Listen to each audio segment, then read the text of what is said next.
Prêt?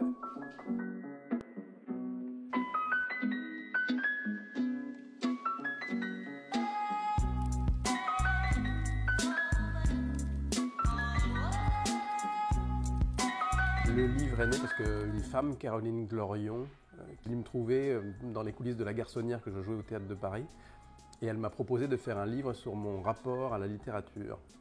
Comme mon rapport à la littérature n'a pas été très bon et était toujours compliqué, tumultueux, je m'apprêtais à refuser. Et puis après tout, je me suis dit, si ma popularité, puisqu'elle cherchait quelqu'un d'un peu visible, d'un peu populaire pour parler de ça, peut servir à aider au moins un enfant ou un adulte qui lui aussi se refuse à lire parce qu'il se dit c'est pas pour moi.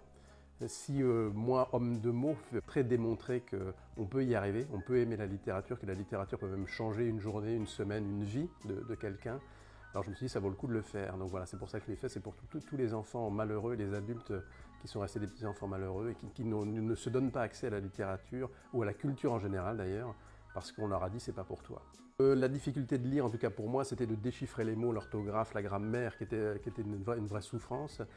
Mais ce qui m'a sauvé, c'est l'imaginaire des grands auteurs. Un grand auteur n'est pas forcément un auteur qui a son nom au panthéon de l'Académie française, pas toujours, même voilà, mais plutôt quelqu'un qui vous touche. C'est ça pour moi un grand auteur. Mais ça peut être un auteur de polar. Hein. Alors le livre de ma vie, il y en a plusieurs, mais je rends grâce à mes chers professeurs parce qu'un jour on m'a imposé la lecture d'un livre de Dino Buzzati qui s'appelle Le désert des Tartares.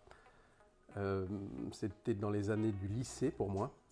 Et très honnêtement, j'ai trouvé ça un peu ardu, le désert des Tartares. Les premiers mots, les premières phrases, les premiers chapitres, je me suis dit qu'est-ce que c'est que ça? Il fait que je le lise pour faire un résumé, des questions-réponses, etc. Bon, un exercice d'école. Et en fait, l'exercice d'école, quand il est bien mené, peut être très utile, puisque cet auteur, dans Le désert des Tartares, il parle d'un lieutenant Drogo qui va passer sa vie à espérer que la guerre arrive.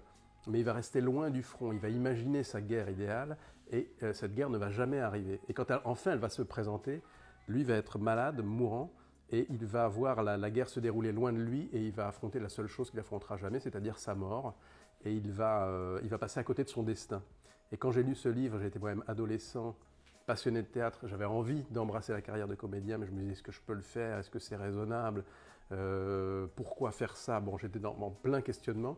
Et tout d'un coup, c'est comme si Dino Buzzati s'était adressé à moi, Guillaume, en me disant « mais fais-le, plutôt que de passer ta vie comme ce lieutenant Drogo qui va passer à côté de la sienne, à côté de sa vie, à côté de son destin. Quel dommage, prends ta vie en main et fais ce que tu veux.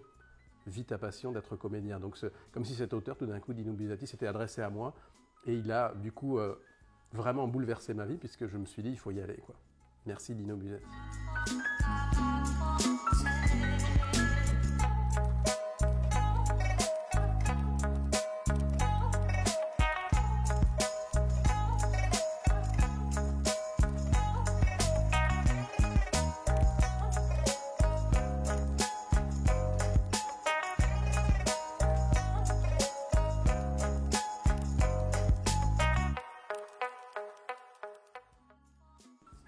Comme lorsque l'œil découvre dans un livre la phrase que l'esprit attendait depuis longtemps, sans réussir à la formuler.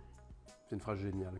C'est-à-dire que l'auteur, le bon auteur, est quelqu'un qui va avoir en lui, qui va réussir à exprimer une idée que vous portez en vous, mais que vous n'arrivez pas, vous, à exprimer. Et lui, avec ses mots, va dire exactement ce que vous ressentez. Vous voyez, comme un ballon, une épingle qui arrive sur un ballon de baudruche, et tout d'un coup, paf, ça explose, c'est une libération.